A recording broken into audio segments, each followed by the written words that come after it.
All right. I'll leave it to Okay, you then. can everybody see me? Yep, I think so. Okay, perfect. Great to have you here, by the way. I'm Tracy. I'm the owner of Dreamwinds, and these folks are graduates of my EAL certification. So they all run equine assisted learning programs. Well, Mia, Tracy, thank you so much for having me at your um, Zoom meeting or live stream. And yes, I looked at the question you sent, and it was quite interesting.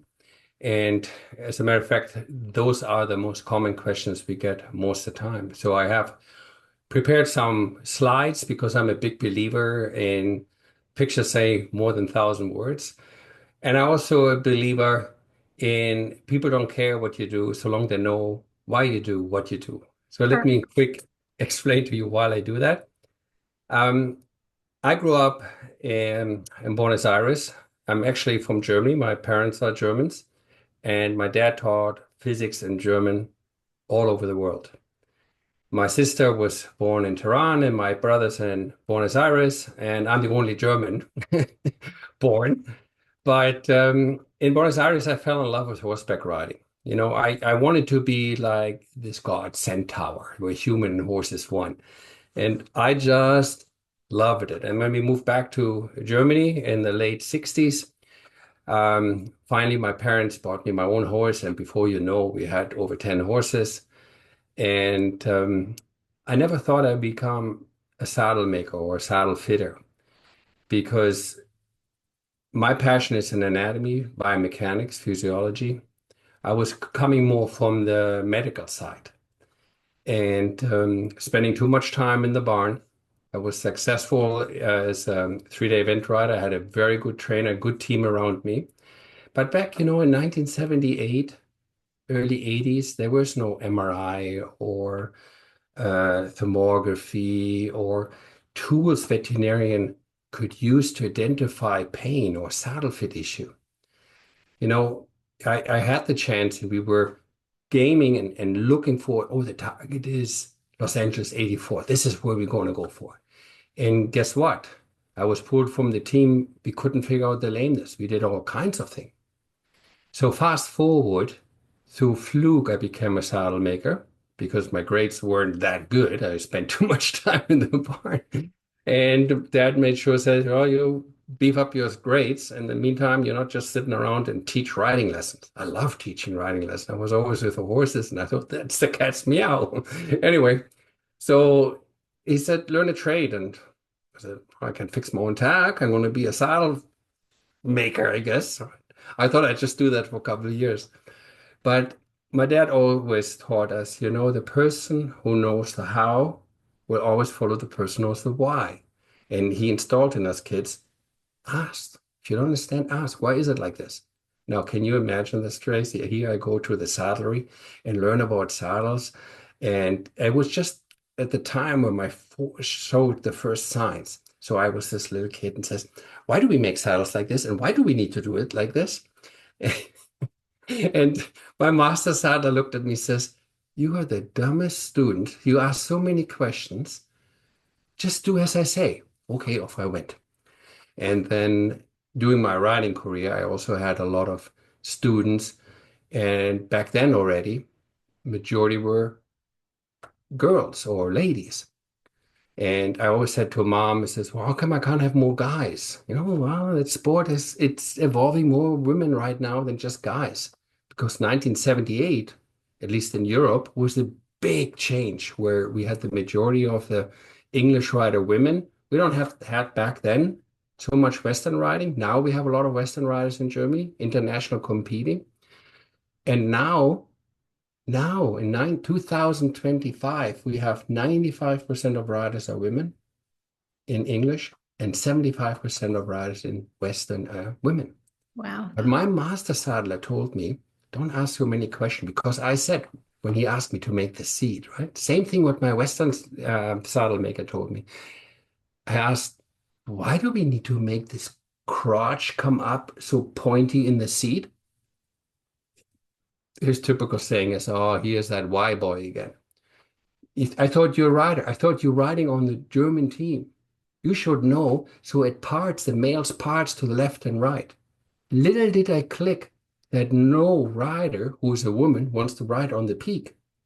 For me as a rider made total sense, right? But I didn't connect the dots. Neither did I connect the dots that majority of the saddle maker and saddle salespeople sell it to sell and create revenue. Nothing wrong with it. You come from a corporate world. We have to have industry what creates money in order to invest it to grow.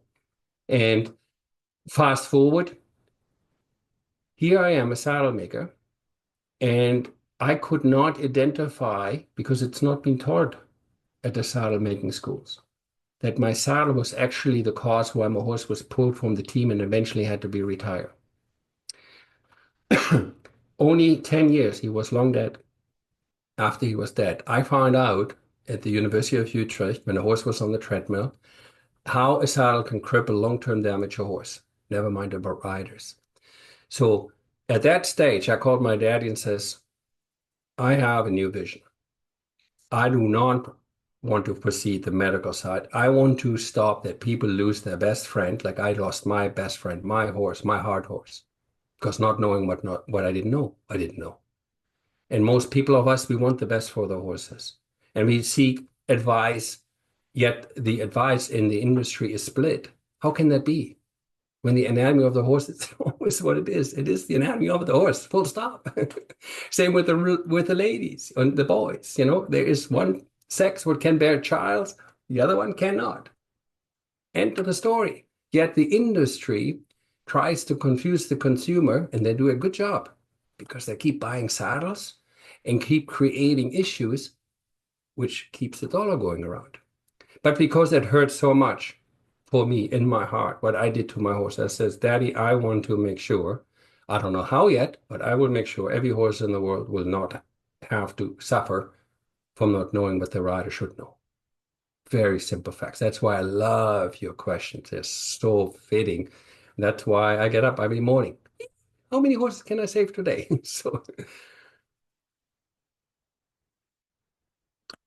So which That's question excellent. should Sorry, I I'm take? on mute. I'm talking to you on mute here. I love that story.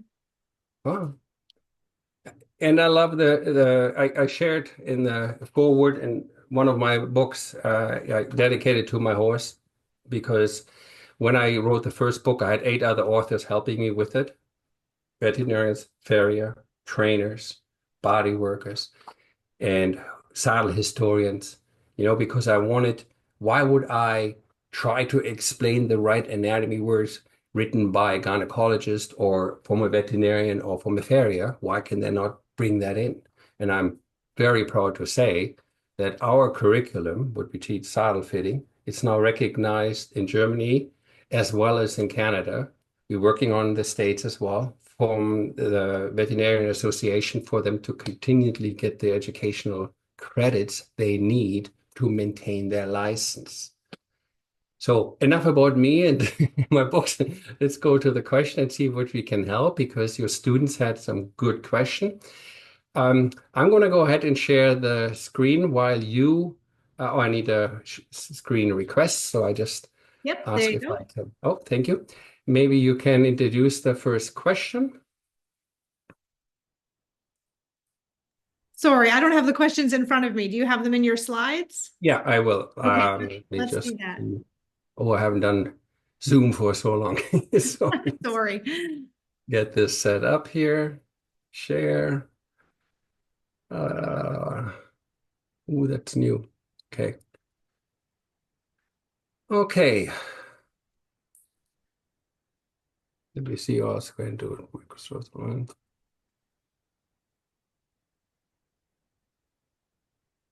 Okay. Let's try it this way. All right. Now we show the whole screen.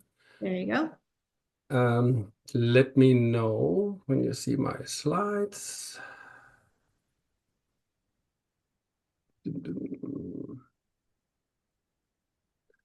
Every format is always a little different. So where did it go?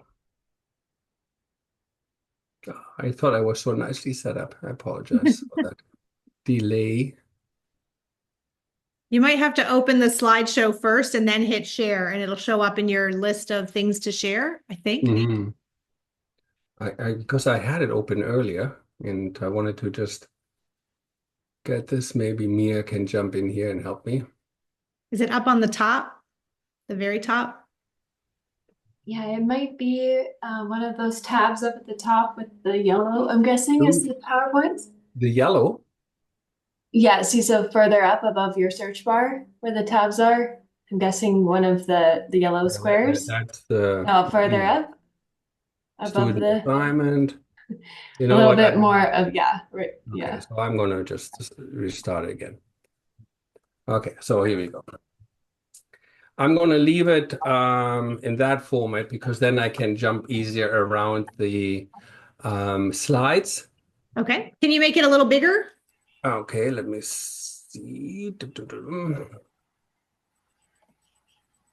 And I put you over there. There. How's that? That's pretty good. All right. So the first question was, do different riding disciplines require different approaches to saddle fitting? And there was a lot of questions regarding the Western saddle. So in the Western discipline, we have 13 different disciplines in Western riding. And when we talk about saddle fitting, we talk about static saddle fitting and dynamic saddle fitting. So if I have use this is used for Western ride. Look how the position of this horse here is, very uphill, and the horses in this particular sport, good or bad, let's keep it to the side, how the horse is performing versus a horse what is doing a sliding stop or when the person is cutting. Obviously, the type of work you're doing, we have people who do endurance work riding with Western saddle or English. You can see that makes quite a bit of a difference. Just alone, if you, for folks who want to know in terms of do we fit saddles for different disciplines, let's say English. In English saddles, we have also many different styles, and some of the trick riding saddles could be English, and there could be also Western trick riding saddles. But when we talk about training, where French word is dressage, and we have jumping or polo, so we can see there is quite a bit of what the athlete is doing to the horse and the rider and how they're leaning to one and the other side.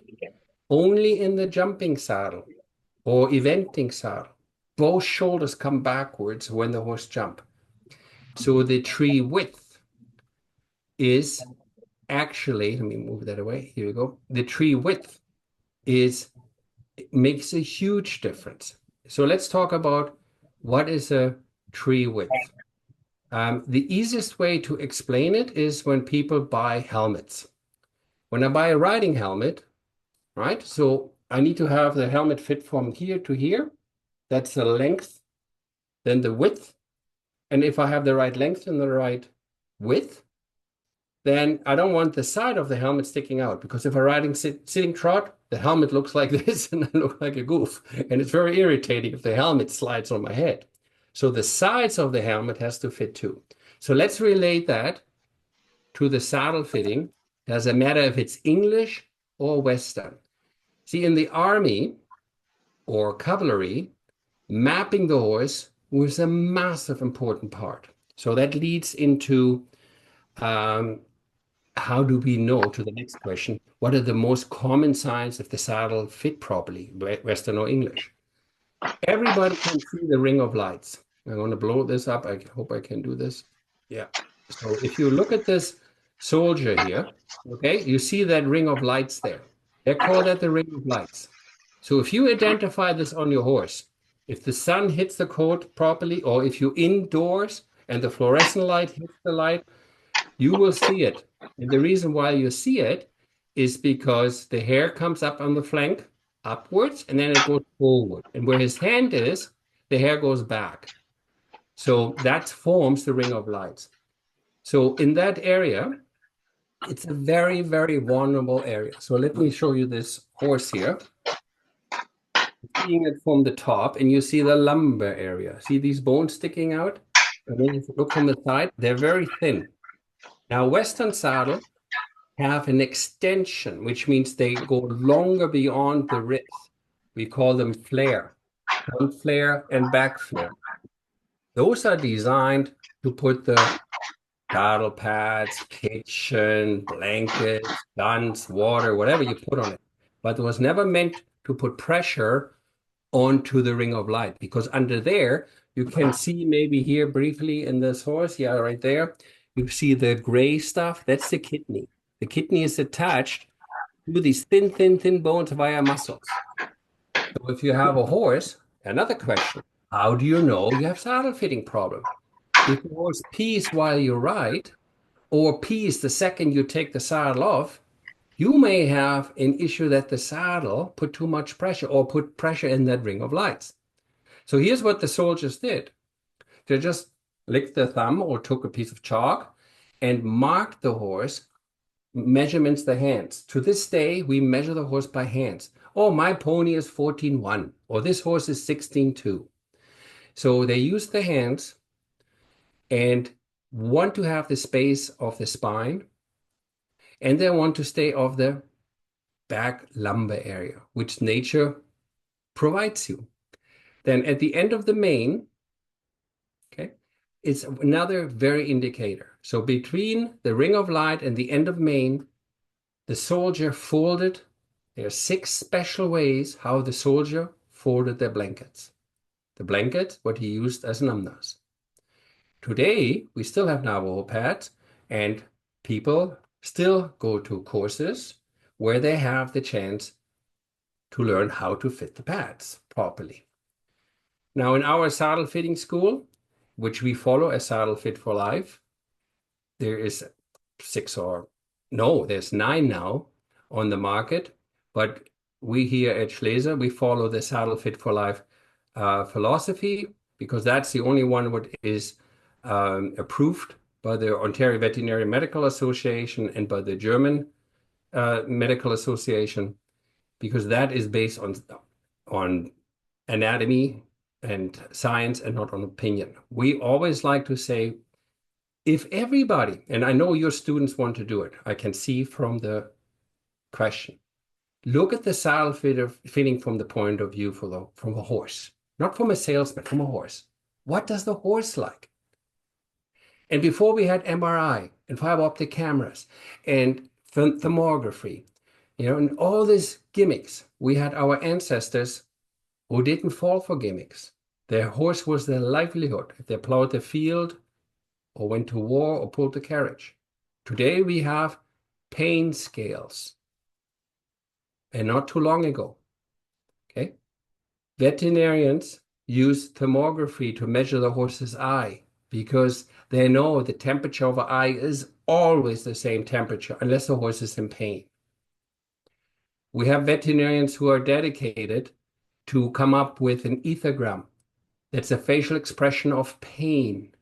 So if we have this and we understand the cycle of pain, it comes full circle, no pun intended here, how our ancestors really put the horse first and not the commercial aspect, right? So 99% of all horse owners love their horse so much.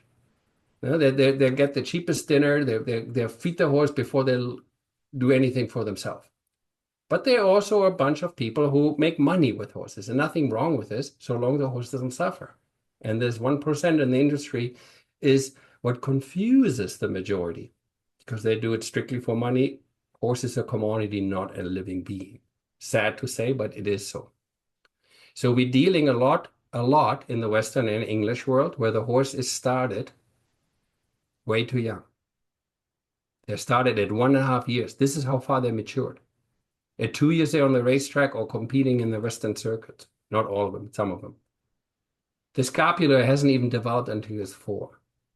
So when we start writing Western or English, we're so young, we don't have to be surprised that we have deformity in the bone structure. This is science. This is not my opinion. This is facts. And when we save horses from a slaughterhouse, or we buy horses or give them free from the racetrack, or get a very good bred horse would compete in a certain class and is now 3 or 4 years old and now sold in the Western world, you might have a horse what may have mastered to survive, to stay sound, but also what they have, since they're in their DNA and brain, there are flight animals and they're master of hiding pain. And if they're hiding pain, just like any flight animal, they don't want to show the lion, hey, I'm the lame horse. They manage. So if you look at tomography and you look at the pressure pads we see often, this is the deformity you see, or the most heat impact on the horse. On the shoulder, most of the time left. Why? Because like humans, horses are left-handed and right-handed. Majority like horses are right-handed. Has something to do with their organ placement, birth, as well as grazing, and which side they start to drink first when they're babies.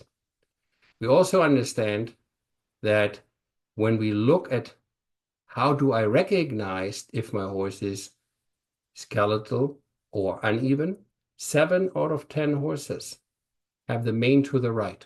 That's a very easy first check for everybody who's concerned about saddle fat. Figure out where the mane is. That's an old soldier's cavalry trick. Then when you take a picture, you have a friend who put the horse nicely square, straight, right? It's so easy to do with your phones. Take a picture and then you draw a line in it, like I did here, okay? Is the horse symmetrical? Now, is it shoeing, training, muscular? Is it because the horse comes from a track or whatever? You now have an option. Do you buy a saddle what is adjustable and has the option to be orthopedic fit, or you're going to put something on what cannot be accommodate the bigger left or the bigger right shoulders? Now, put yourself in this frame of mind. Let's say the horse is 10, 12 years old, okay? And you bought this horse and you buy this horse and you get this new saddle. And this wonder saddle what fits all horses, because that's out there. People sell you horses that, oh, this brand of saddle fits all horses. So you put it on. What do you think going to happen if you put a metal reinforced or rawhide or plastic tree or any wood tree on this horse what doesn't accommodate the side? The horse will walk. But as I said, more and more people put out the pain scale. So my advice to the question, how do I recognize my horse is in pain? Start with this. If I want to eliminate the saddle, okay, there is a very, very, how do I put it? I don't want to make it too, too simple. Let's start with the rider, okay? Ask yourself, how do you want to sit on the saddle? Do you want to sit on the saddle like soldiers? And riding has been taught since 2,500 years. You got to pretend in your brain you're sitting on your drum, oil drum, floating down the river. If you're not balanced, you fall in the water. You're standing on your seat, riding, your spine still has the 4 curves, and you're sitting on a seat bone. Yet, many people buy saddles and they think you sit on the horse like you sit on the toilet or on the chair. The term is called chair seat. So if you figure out the rider first, because it's the easiest. The rider, we like to do this. We finger point. And when we finger point, there's 3 fingers that point right back at me. And these 3 fingers often is I caused the problem because I didn't either understand the basic rules or I don't take accountability how I sit myself in the saddle.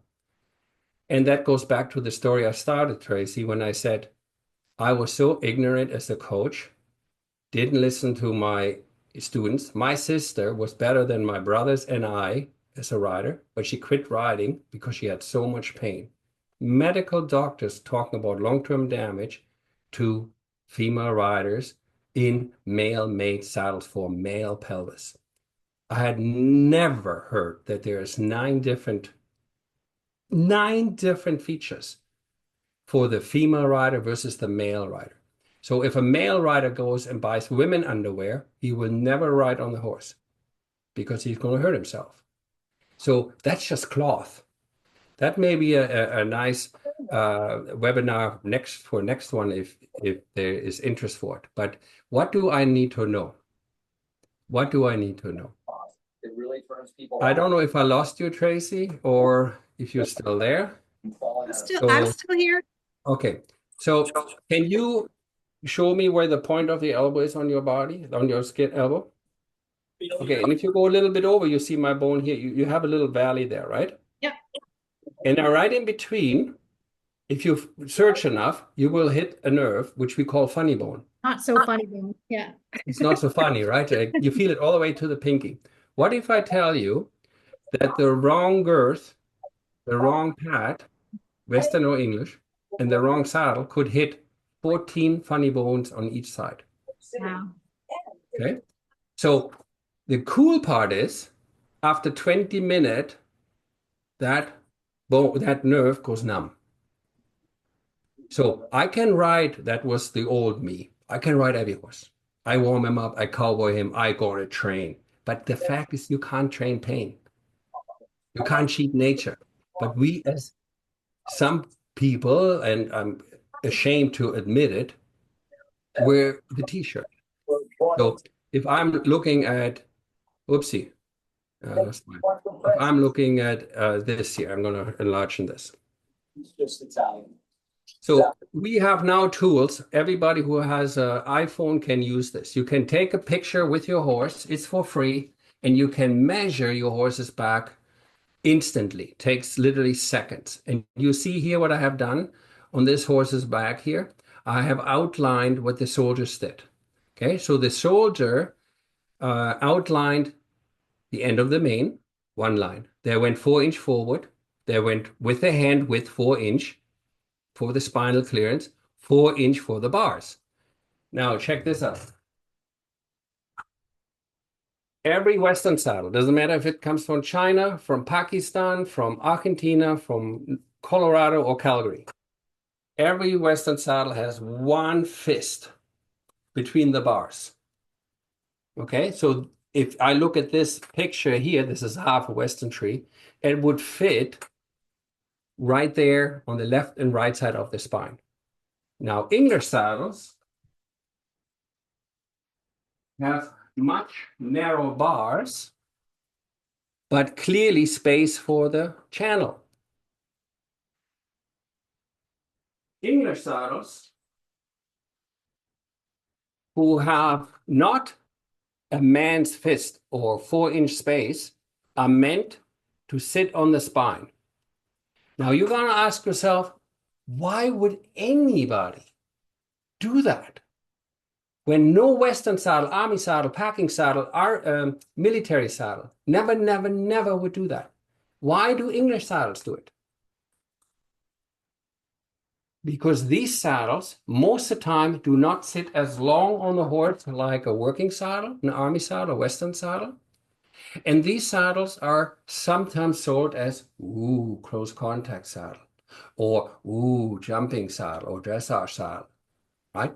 Make it narrow. To the fact that veterinarians now say the modern English saddle cripples today's horse's back. They're going that extreme because they got the technology to prove to you before they euthanize the horse, dissect the horse, and show you the damage they did to the bone structure.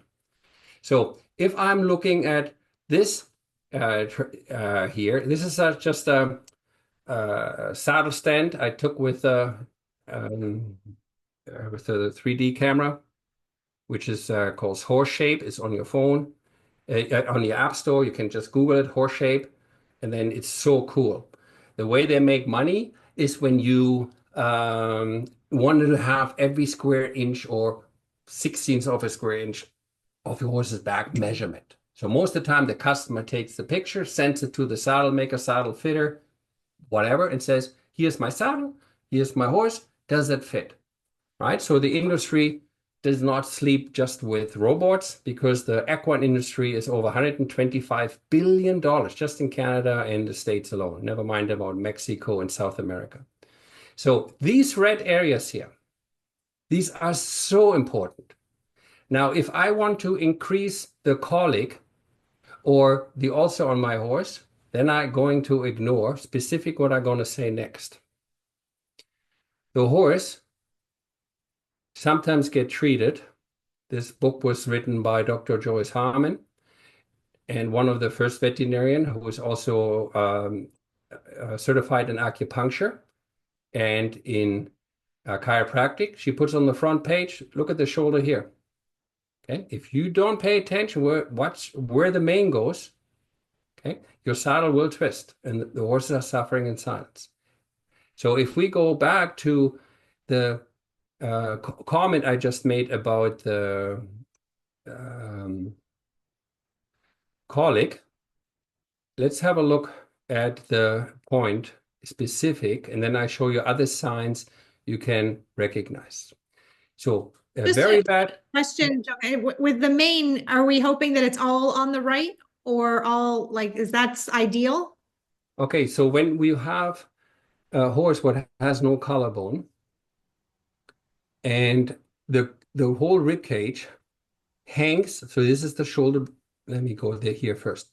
This is the shoulder blade, upper arm, lower arm. You're looking at the front of the horse without the neck.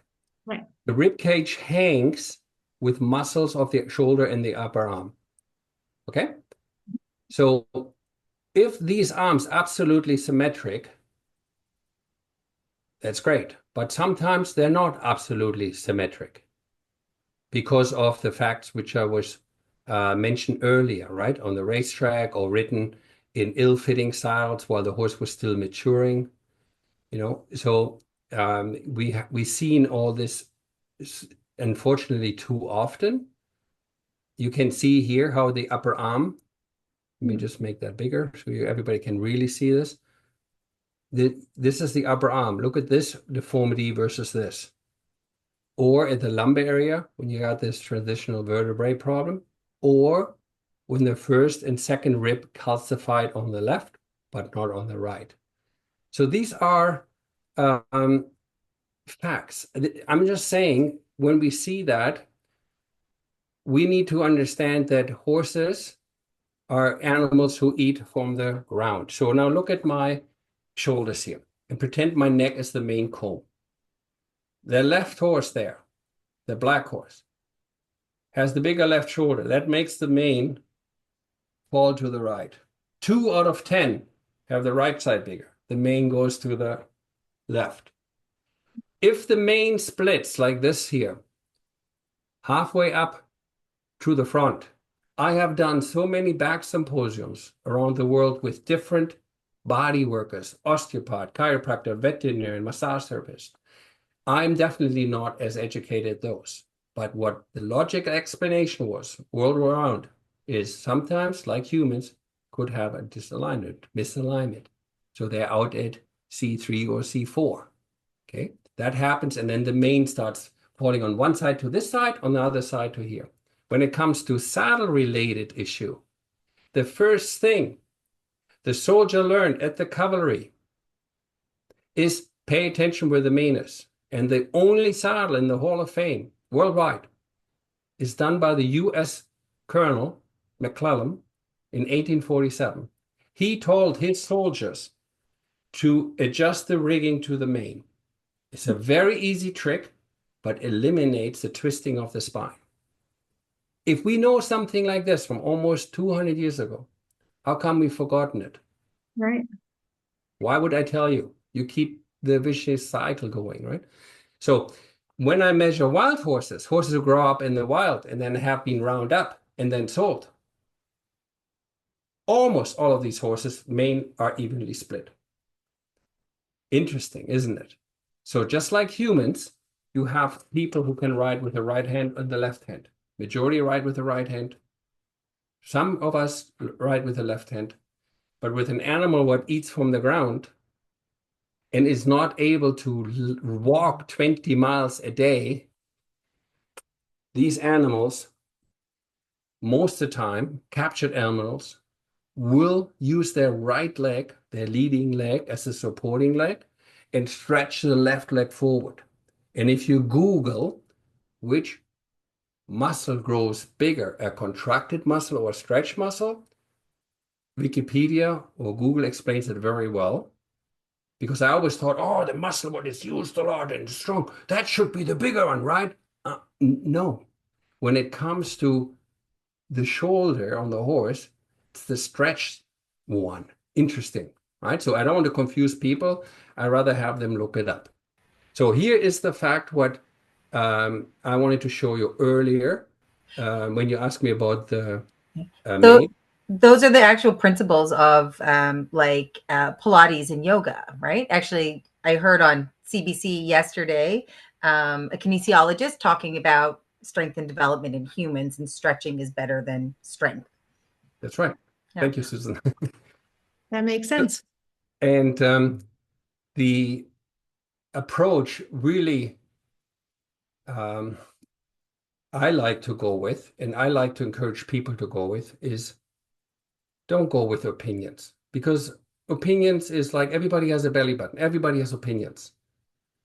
And if I'm listening to expert people who, just like Susan was saying, and you hear it from a different area, like a yoga or from body workers or and they explain you things. Who am I as a saddle maker to argue with them? And if it makes sense to me and I understand the why, then I follow. Like this year, veterinarian showed me who does acupuncture, says there is a girth and a saddle point what can really put a havoc on a horse's respiratory system. And I says, are you joking me? I says, a saddle can cause ulcers and colic and a girth? Says, yes. You don't believe me anything. I can tell. So she showed me with a heart monitor, says, take your finger and push sort of like 2 inches behind that spot BL13. And I pushed, says harder. Says, if I push any harder, the horse is going to go a step. I felt my finger was almost bending. So the horse was just looking at me, says, what are you doing, dude? Licking. What are you doing, right? And I looked at the heart monitor, nothing. He says, so now go on this spot. And she identified exactly where the saddle steering is on English or on the western saddle, the concho. He says, right there, now put pressure on it, but start very little, as if you touch an egg yolk of an egg. Barely touch it. So then press a little bit more as if you squish a grape.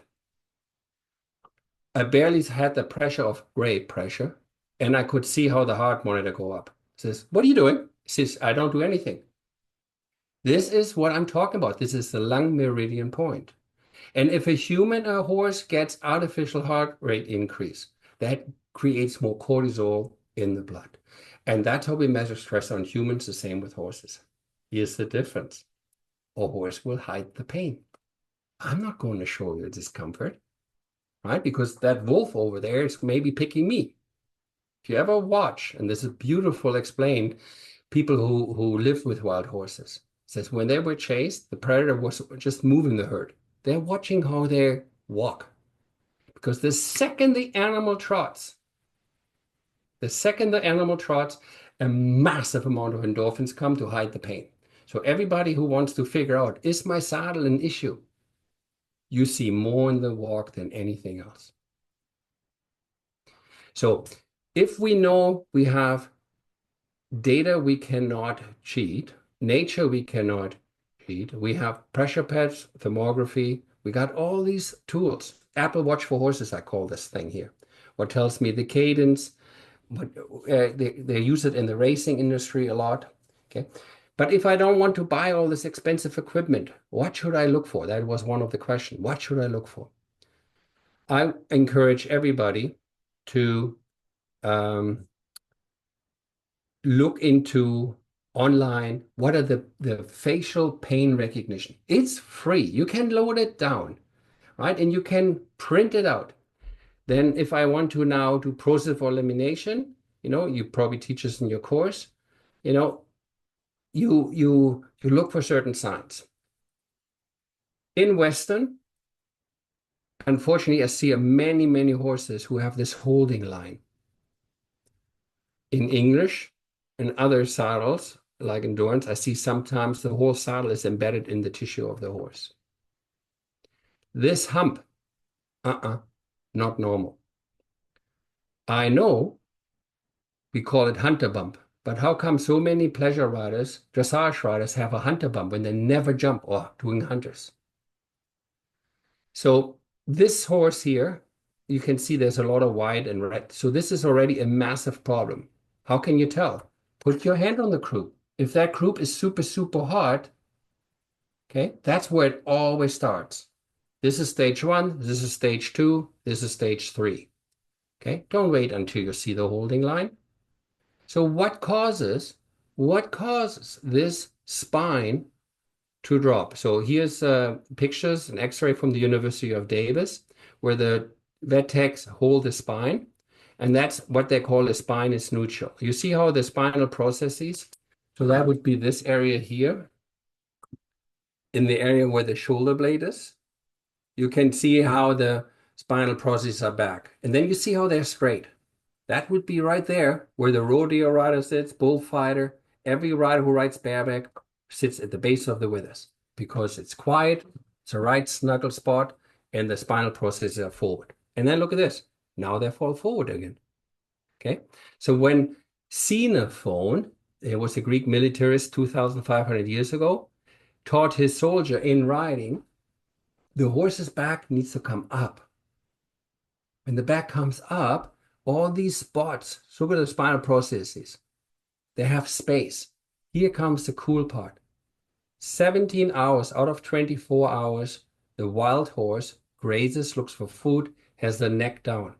When the neck goes down, that cable, the nuchal ligament system, okay, pulls the back up.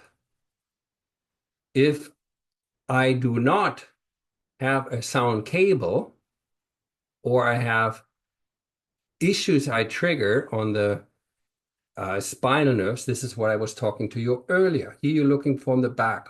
Let me make that bigger. Here you're looking from the back. This is the hip. Here you see the lumbar process. They're very, very thin. Let me see if I have one here. Yes.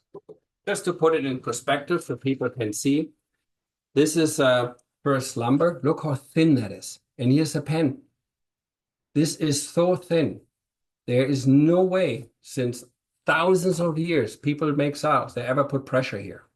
Yes, the army packing saddle, the endurance saddles, or every saddle what is longer has flares, but never put, you see the ring of lights here, Tracy?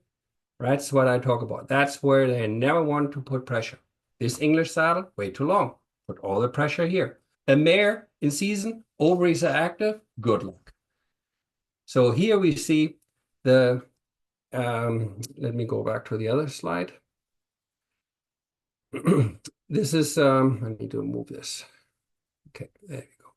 Here we see a cross section of the vertebrae. In the center here, that's where the nerve channel is. And then you see the multifidus muscle and that ligament I was talking about. All this needs to be free. Okay, so if you have a jumping saddle, a close contact saddle, you want to turn it over and you need to have space here. Okay, if you have a very narrow standardbred, that's barely fitting. But if you have an Arab or any Baroque horse or a larger horse, the old rule still applies. It's not my rule. It's nature's rule. And it always cracks me up when people say, oh, his philosophy. No, it's not my philosophy. It's nature's rule. Oops, I don't know what happened. Can you still see me? Did I lose you guys? Nope, you got it back. It came back. Now, Still now here. Okay, here you go. there you go. There you go. Okay, so I don't know why I can't move this now. Always something else. Here we go. That will do. So look how wide these vertebrae are. See that? You see the thin one on top. See, that's not very narrow. This is the first thoracic vertebrae, and you see how long this bone is, right? But what I'm more concerned is what's on the side, right? And when I look at the, oops, this way, here's a great cross section of this bone I'm holding up. The yellow is the bone, and then you have the spinalis, trapezius, and rhomboid. Everybody talks about the trapezius. So if I have a neck soreness and somebody massages you, oh, that's good. But boy, if they hit the wrong spot, I go through the roof. Now, this picture always likes to be on the wrong spot. So here you see on this side where the trapezius end, and this one here, you can see where the spinalis ends. I know it's boring stuff, anatomy, but for saddle fitting, what is there? That's where your fender is. This is where your stirrup bar is. And if you really want to hit, where the stallion bites in 35 million years to dominate the other stallion, he bites him in the lower leg, or he goes for the neck. You pick up a little kitty cat and you lift that little kitty cat up, it goes what? Numb. Bears, dogs, every animal what gets grabbed in that area around this here, okay, triggers a submission button. In other words, I'm not going forward, I give up. So if your saddle hits that area, it's exactly the same what the stallion does. The horse will not go forward. Oh, you should see the new whip I got. You will see the new spurs I got. I get every horse forward. You cannot train pain. The horse will go forward, but not how it's been described in the lectures and our ancestors for the horse to survive. When I say survive, I talk about the front legs. Why do I, sorry guys, am I still there or did I lose you again? Nope, you're good. We've got your slides. Okay, so here is a veterinarian who shows how many here's that D-ring I was telling you about, right? This veterinarian dissected this horse legs from the side, and it's unbelievable. This veterinarian says, how many saddles cripple the horse's cartilage? She holds that shoulder blade up. This is the cartilage. And when I see horses with this line, get your saddle checked, because one of the question is, what are the identification of saddle fit problems? If your horse has this dip, if he has that line, okay, you don't want to see that line. One more time. This is the cranial nerve 11. This is the cervical nerves. And when the stallion bites, that fires down and the mare doesn't want to go forward. The stallion says, there's too much pain, I'm leaving. People are always shocked when I tell them, I can adjust the saddle and make your horse lame. Not lame that he doesn't go forward, but he starts bobbing his head. It's exactly the same what I can do with people when I put their thumbnail in their shoes. They still walk, but they look kind of funny when they walk. So the other sign, what I strongly recommend, I know not all of your students are riders or ride on the horse. They do a lot from the ground, but they might have clients who are riders. I strongly recommend to look at them. Do they ride the way our ancestors and veterinarians and special people taught for years? Do they ride to make the horse back come up, like the horse on the bottom left, so the front legs are protected? Or do they ride the horse like a hammock, like these two? Okay, there's a lot of money in this industry, don't get me wrong. But what is really, when we talk about saddle fitting to the horse, okay, do we want to fit the purse or do we want to fit the horse? We have two beings coming together. And one of the questions says, let me see, which one was this? The common science of how, comfort, what area placement determined. So one of the question was, what's the confusing? Is that the horse is incredibly strong and we can be very light. But we can make a problem to the horse, especially if one of those 8 key factors are out of alignment, because then the saddle becomes an amplifier to the problem. So people buy a new saddle and the horse is highly undernourished, or it has bad feet. The saddle can't fit pain. The saddle can't fit well-being of a horse, but the saddle sure can amplify a problem because it's just a dead subject in between two living beings. Let me see what else we got here. What are the key areas of saddle placement? We talked about that briefly. How do you know if my horse discomfort? We talked about that. My recommendation, download the signs of pain, how I recognized it. You can also look at the jumping horse. Many people hang like this on the horse, where that stirrup leather is always longer on the right. Sure, you could shorten the stirrup leather, but your saddle and the body still hangs crooked. And when you sit crooked, you can adjust yourself, put a saddle pad, shim pad, stirrup leather. But what we have is veterinarians saying the horse is lame because the saddle slips, and some people say the saddle slips because the horse is lame.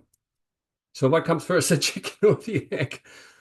What can I do as a farrier? I can do a good job with my job as a farrier. What can do as a trainer? Good job as a trainer. I should not hyperextend my horse, cause the horse to have severe problems like this veterinarians talk. And what can I do as a person, as a saddle fitter?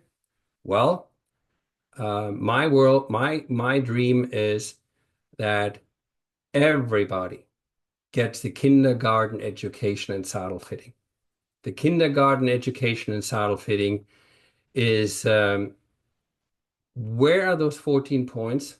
4 of them were hits by the girth, 10 by the pad and the girth. Where are they? So I used to give that information out for free.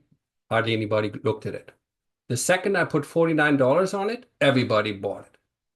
I guess the saying of if it's free, can't be good, it's true.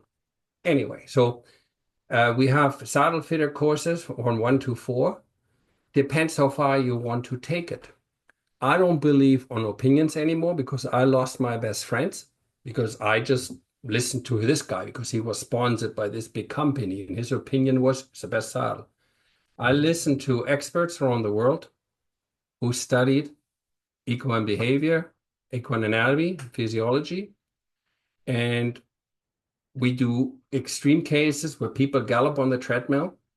We have extreme tools that we now can maybe look at a little bit more from the equine welfare side rather than the commercial side. So let me see if there's one more question you guys had. I think I covered it pretty much. Is there any other short question I may or may not be able to answer? I think you covered a ton. I don't know if anyone's, found anything missing. I tried to make sure all the questions you sent me went over there to Jochen, so that's good. Very informative, extremely really helpful. And, just learned a ton just in this hour. Yeah, so I'm sorry it went a little bit longer than anticipated. I think good. I think we I let everybody, I gave everybody an hour just in case. So it's perfect. Yeah, so and if there's interest and if that spikes some interest, we can maybe talk about is there more than misbehaving on the horse but could come from the saddle? Mhm. You know, signs we talked earlier. This is the slide I was looking for it. We all aware of white hair and dry spots, but what does that really mean? White hair and dry spots or the wrinkled skin, right? So it's nice to hear it explained, not because that's how I felt. I wanted to explain what made sense, what can be backed up either by data, by the signs of the horse's face, right? If I take the thumbnail out of the shoe, oh, look at that. The person still limps because they're still bleeding in the foot, but at least you can see the pressure relief in their face, Right. right? So, and that's kind of what this is the article I was talking earlier. And if I can maybe stop with this slide. This is how saddles have been made for thousands of years to carry the weight on this rectangle and having most of the weight in the center where the spinal processes are straight, and little less in the front where the shoulder rotates, and little less where the ribs are not connected to the sternum. So that's my dream, that everybody knows where should the saddle sit. And I call it the KISS sample. Keep it simple, stupid.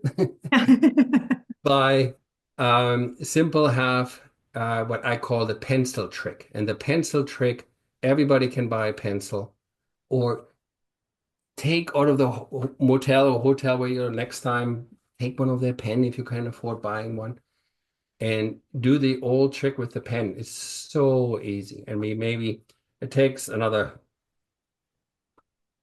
half an hour to explain all that, but I think that's what we should do next time if your students are interested to do it again. That would be great. And I will put a call out to the grad crew to see where they'd like to go from here. And if there's a link to your courses that I can share to everybody as well, I'm happy to do that, because I think there'll be some who want to take it even further. And do you go on site and do clinics and things? Yes, we are located on 5 different continents. We train other saddle fitters. We have our own company. We train, as I said, body workers. And here in North America, you are in North Carolina, right? I'm in North Carolina. Yeah, most of the folks on the line are in Ontario. I think there's a couple from Virginia I saw jump on. I don't have the whole list in front of me, but yeah, so we're kind of up and down the eastern seaboard, most of us, and then a few Yeah, from maybe Mia can include that link. We have a list of where all these people are. Yeah. Or they can just call the 800 number and says, hey, I live in London, Ontario, or Timmins, or wherever. I know even down here, because I have an older eagle that I love, but it doesn't fit any of my horses right now. And we only have one fitter down here, I think, in South Carolina that comes up occasionally, and it's just never, the stars have not aligned yet for me to get that fit for my girl. But I like to shout out to companies who put companies the industry together, which are the Horse Shape app, what I was talking about earlier. Yeah.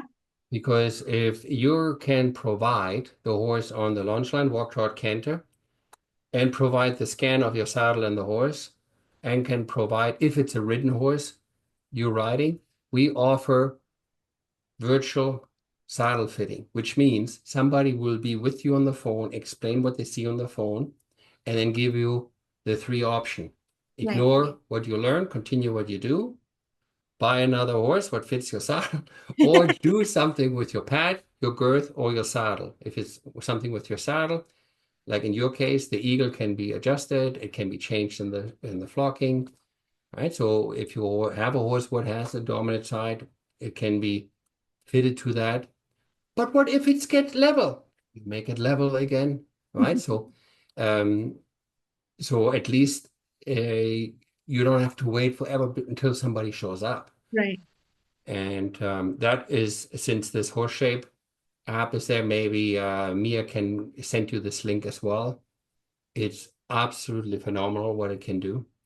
Instant, and you can spin it, you can enlarge, and it's really cool. It's really, I know not everybody has an Apple.